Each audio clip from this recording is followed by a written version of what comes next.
Mesdames et messieurs, bonsoir et bienvenue dans ce journal en cette soirée du jeudi 22 février 2024. Dans les actualités de ce jour, 144 plaintes portant sur des viols sur mineurs ont été reçues par le tribunal depuis le mois de janvier 2024 à Madagascar.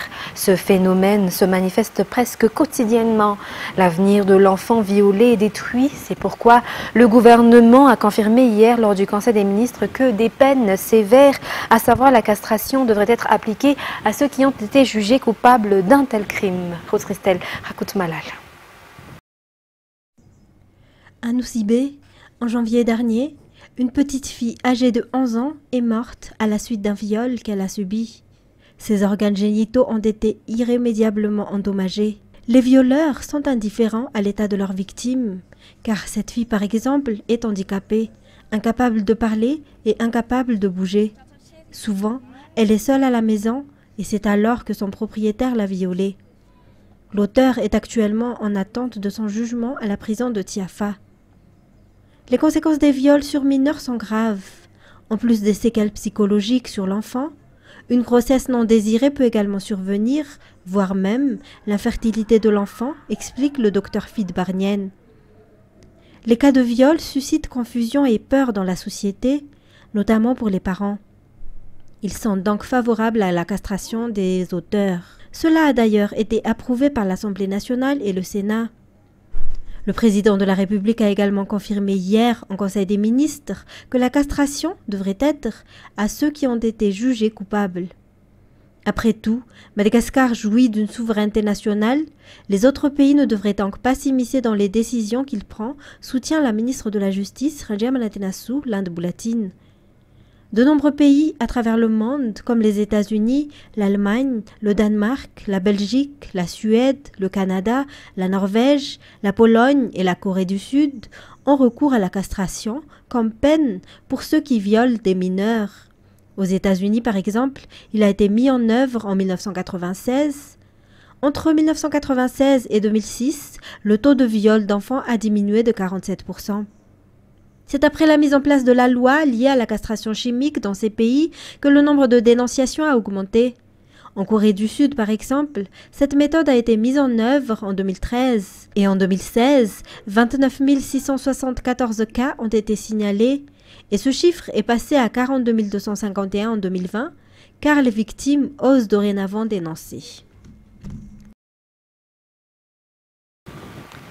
Toujours dans cette page fait divers, au total, 15 maisons ont été démolies ce matin dans la commune Bematas Nansoufnounji. Ces occupants y ont vécu depuis de nombreuses décennies. Leur caveau familial et même sur ces terres dont une société chinoise se dit être propriétaire. Il n'y a pas eu de préavis de démolition, se sont plaints les habitants. Ces derniers affirment que cette propriété fait l'objet d'un litige depuis plus de 30 ans, mais les Malgaches qui disent être également les propriétaires n'ont jamais eu gain de cause. Reportage de Sylvain Anienne à Martina sur les images de Secha Angenap.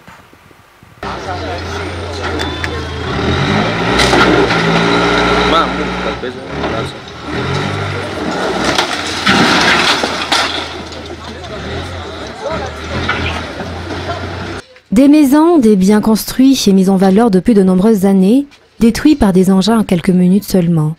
L'exécution des ordres ne pouvait être empêchée. Le terrain où se trouve la maison appartient à une entreprise chinoise maintenant. Les propriétaires ne peuvent plus rien faire. Ils sont dévastés et certaines ont même fondu en larmes.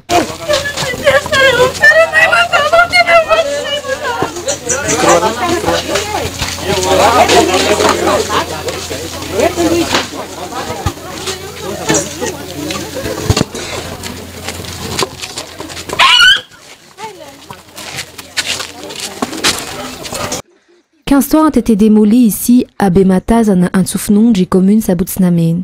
Ces maisons appartiennent toutes à des proches selon nos informations. Ce terrain est un héritage.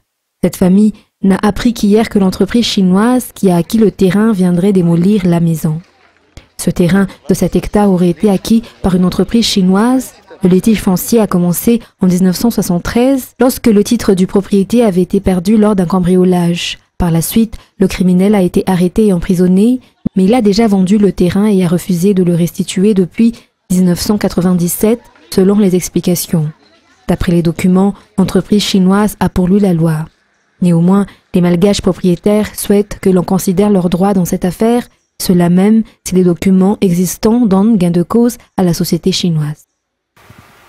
Dans les actualités de ce jour également, parlant météo, des pluies accompagnées d'orages prévaudront pour les 3 prochains jours selon le service météorologique. Selon les estimations, il y aura beaucoup de pluie demain dans la partie nord de l'île et dans la partie ouest du centre du pays. Fin de Mireille nous en dit plus. Les orages devront s'intensifier dans le nord et dans certaines parties du centre du pays. Selon le service météorologique, les précipitations pourront atteindre 40 à 90 mm en 24 heures. Concernant le cyclone Eleanor, il n'affectera pas Madagascar comme confirmé par le service météorologique. Selon les prévisions, sa puissance diminuera d'ici 48 heures.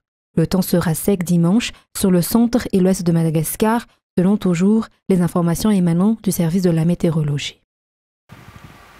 Dans l'actualité sociale, les travailleurs indépendants peuvent désormais bénéficier de retraites programmées et santé au travail dans le cadre de la mise en œuvre du projet Extension de la protection sociale aux travailleurs non salariés. La région Vakna-Karachi a été choisie pour être la vitrine de ce projet. Un atelier à laquelle ont participé tous les acteurs et entités concernées s'est tenu ce jour et s'étendra jusqu'à demain a eu lieu dans cette région afin de faciliter le processus de mise en place d'un nouveau système de protection sociale. Reportage de Oubra Samman et Radou Ramananzatouf. Les travailleurs indépendants qui, dans la majorité des cas, ne disposent d'aucune source de revenus fixe. D'où la qualification de travailleurs non salariés, puisque leurs activités dépendent en grande partie des efforts qu'ils fournissent au jour le jour. Ainsi, le gouvernement, à travers le ministère du Travail, de l'Emploi et de la Fonction publique, a instauré le projet d'extension de la protection sociale aux travailleurs indépendants. Ce projet vise à faire bénéficier d'une meilleure protection sociale aux travailleurs, jusqu'ici non pris en compte par le système en usage actuellement dans le pays. Les objectifs spécifiques du projet étant le droit à la retraite et dans une certaine mesure la santé au travail, tout comme les travailleurs affiliés à la CNAPS pour les travailleurs indépendants.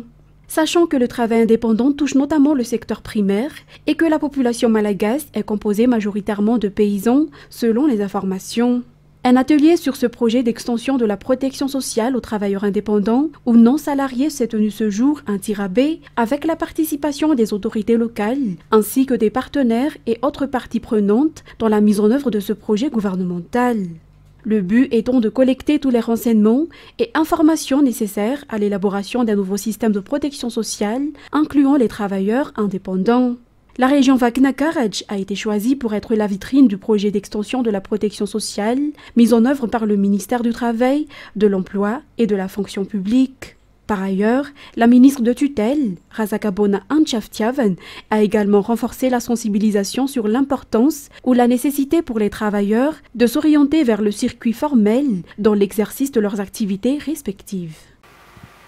Toujours dans cette page sociale, les activités des géomètres experts œuvrant dans le secteur privé se complètent avec celles des géomètres experts issus du secteur public. Pour cette année en particulier, les géomètres experts œuvrant dans le secteur public participent grandement à la réalisation de la politique de l'État en matière foncière selon les explications. Actuellement, leur nombre s'est accru car 19 nouveaux géomètres experts ont prêté serment hier à la Cour d'appel d'Anossi. Reportage sur les images de Zara Ranjiansu.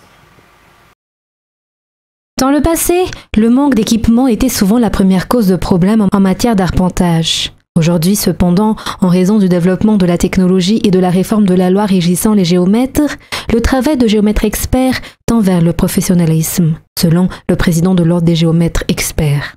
Ces derniers commencent également à se multiplier actuellement et peuvent exercer au niveau des districts. Les géomètres experts sont 346 au total dans tout le pays. Certains d'entre eux travaillent avec le secteur privé, tandis que d'autres s'occupent du domaine public. Le travail des deux parties se complète parfaitement. Il n'y a pas de conflit de responsabilité selon les explications. Cette année, surtout pour les géomètres qui travaillent dans le domaine public, ils jouent un rôle important dans la mise en œuvre des politiques gouvernementales selon les informations.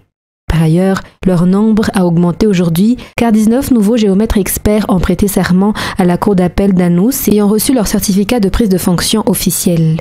18 œuvreront dans le secteur privé, tandis qu'un travaillera dans le milieu public. Il est à rappeler que seuls les 346 géomètres sont habilités à œuvrer dans ce domaine, souligne le président de l'Ordre des géomètres experts. Dans l'actualité économique de ce soir, le secteur du tourisme et de l'artisanat sera mis en avant lors de la 10e édition du Salon international du tourisme de Madagascar et de la première édition du Salon international de l'artisanat de Madagascar. Cet événement se tiendra du 20 au 23 juin 2024 au centre de conférence international d'Ivat. Reportage signé Fanjesena Mireille et Asna Rafanzanari. Le Salon international du tourisme de Madagascar est l'occasion pour les opérateurs touristiques de rencontrer des opérateurs étrangers. Cette année, il sera combiné avec la première édition de l'IHM ou International Handcrafts Madagascar pour mettre en avant et promouvoir le secteur de l'artisanat. Plus de 15 000 visiteurs sont attendus à cet événement international. Il aura 400 stands, dont 290 pour les opérateurs touristiques et 110 pour l'artisanat. Lors de cette 10e édition de l'ITM et de la première édition de l'IHM, qui se tiendront du 20 au 23 juin 2024 au CCI IVAT, seront également célébrés les 20 ans de l'ONTM ou Office national du tourisme.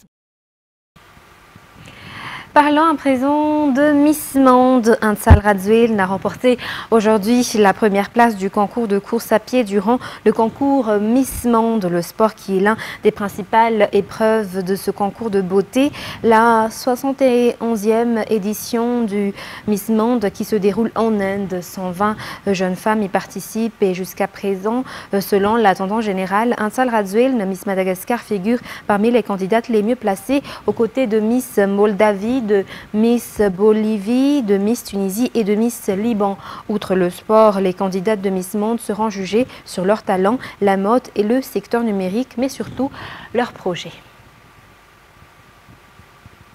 Dans la page sportive de ce soir, Madagascar est prêt à accueillir le championnat de la zone 7 de volleyball, le CAFB Zone 7. Cet événement sportif débutera samedi et se tiendra le 2 mars. La délégation organisatrice est actuellement dans nos murs. Reportage. 30 équipes issues des 5 îles de l'océan Indien participeront au CAB Zone 7 qui se déroulera à Madagascar à partir de samedi. 8 équipes de la Réunion, 6 de Maurice, 4 des Seychelles, 2 de Mayotte et 10 équipes de Madagascar. Les Comores ne participent pas pour des raisons inconnues. Selon les informations, Madagascar est prête à recevoir cette compétition. Les matchs de CAB Zone 7 se dérouleront au Palais des Sports de Mamasn, au gymnase d'Ankoranjan et à Nkatsu. Il y aura 14 matchs par jour. Les arbitres débuteront l'entraînement aujourd'hui et il y aura un match test demain pour les joueurs. Selon les informations, les 4 premiers joueront un match à La Réunion.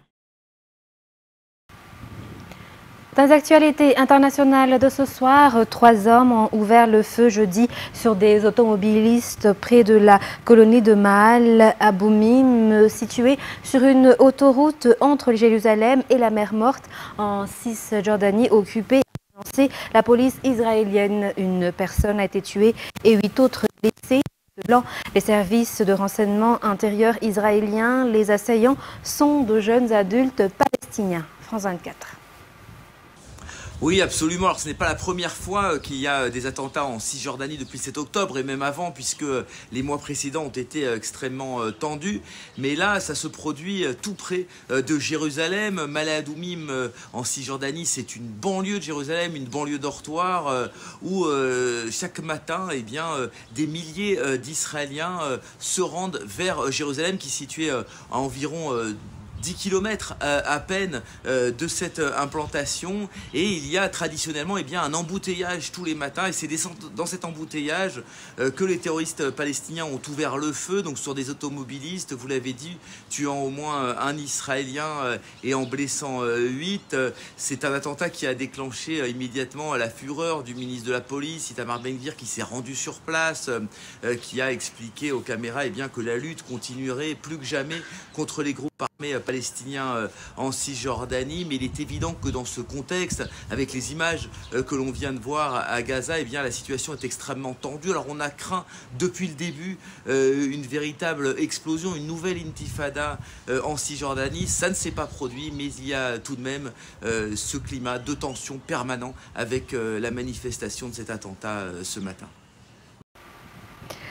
Et l'ONU a célébré la journée internationale des langues maternelles dans la vallée du Rift au Kenya, visite d'une école un peu particulière outre l'anglais et le swahili, les deux langues officielles du pays. Les enfants y apprennent les nombreuses autres langues parlées au Kenya. L'objectif, développer une pensée africaine différente de ce qui a pu être enseigné jusque-là avec des programmes que les fondateurs de l'école estime issu de l'héritage colonial du pays. France 24 toujours. Ces écoliers assistent à un cours de Kikuyu. Plus tard, un autre enseignant leur parlera Meru, 2 des 42 langues parlées au Kenya.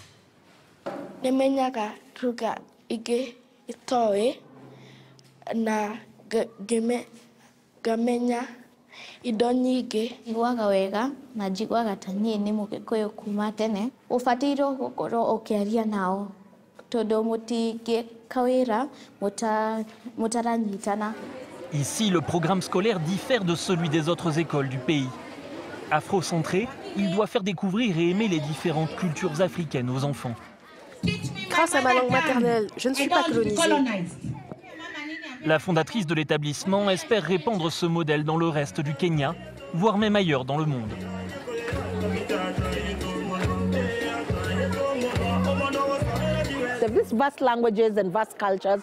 Ces nombreuses langues et cultures nous apportent une richesse supplémentaire. Chaque communauté, chaque culture peut apporter des points de vue différents dans tout type de situation. Rares sont les écoles aussi bien dotées. Pourtant, le gouvernement encourage cet apprentissage. Il est bénéfique intellectuellement et crée des liens entre communautés, comme entre Pokot et Turkana, au nord du pays. Les deux communautés se sont mises à dialoguer directement.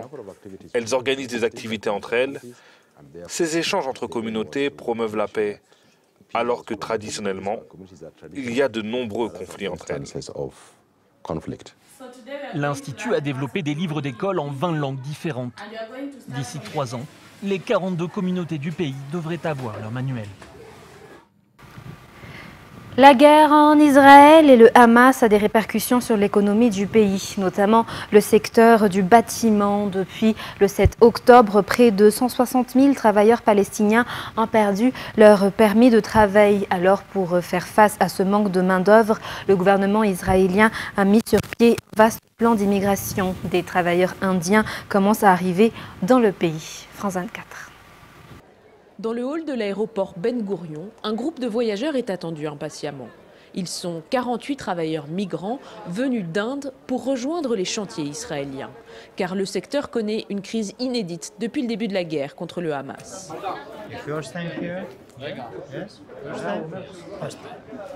Bichek arrive de Dubaï où il travaillait depuis plusieurs années. En Israël, on lui a promis un salaire 3 fois plus élevé, autant d'argent supplémentaire à envoyer à sa famille en Inde. En Israël, les gens sont beaucoup plus gentils et les salaires sont plus élevés. La guerre en ce moment en Israël devient moins présente.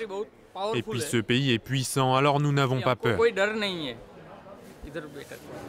À peine descendus de l'avion, ces Indiens se voient offrir compte bancaire et carte SIM israélienne. Ils sont ensuite escortés par leurs nouveaux employeurs vers leur dortoir. Ces travailleurs indiens sont parmi les premiers à arriver en Israël depuis le début de la guerre le 7 octobre. Mais désormais, pour faire face au manque de main-d'œuvre palestinienne, le gouvernement israélien veut augmenter considérablement le nombre de travailleurs étrangers. Pourtant, les lourdeurs de l'administration israélienne ont largement ralenti le processus de recrutement. À travers le pays, d'immenses chantiers sont à l'arrêt. Le manque à gagner est considérable. Alors, dans cette conférence des professionnels de la construction, la colère déborde. Regardez-nous, nous n'avons plus d'oxygène pour survivre. Vous nous parlez de faire venir des travailleurs du Sri Lanka et de je ne sais où, mais j'aurais déjà mis la clé sous la porte d'ici là. Ça n'a pas d'importance d'où ils viennent, qu'ils soient des extraterrestres venus de la Lune, des Palestiniens ou des travailleurs venus de l'étranger comme l'Inde, le Sri Lanka, l'Ouzbékistan ou le Vietnam. Ce dont on a besoin en ce moment, c'est de la main-d'œuvre, des gens qui puissent aider à accélérer le rythme auquel se construit Israël. Avant la guerre, plus de 160 000 Palestiniens traversaient quotidiennement la frontière pour travailler en Israël. Désormais, leurs permis de travail sont annulés. Les checkpoints leur restent fermés. L'impact économique pour les familles palestiniennes est colossal. Dans cette épicerie, le gérant vend à crédit. Les ouvriers sont au chômage. Ils n'ont touché aucun salaire depuis 5 mois. Ils sont criblés de dettes. Regardez là, par exemple. La dette est de plus de 3000 shekels maintenant. Les Indiens prennent la place des Arabes, ça va impacter nos vies. Avant, avec les travailleurs en Israël, il y avait du mouvement et de l'argent qui entrait. Maintenant, il n'y a plus rien et les rues sont vides. À mesure que la guerre à Gaza s'éternise, les conséquences économiques s'aggravent sur tout le territoire. Sur ce, mesdames et messieurs, c'est la fin de ce journal. Nous vous remercions de votre attention. Très bonne suite de programmes et très bonne soirée sur Viva. Au revoir.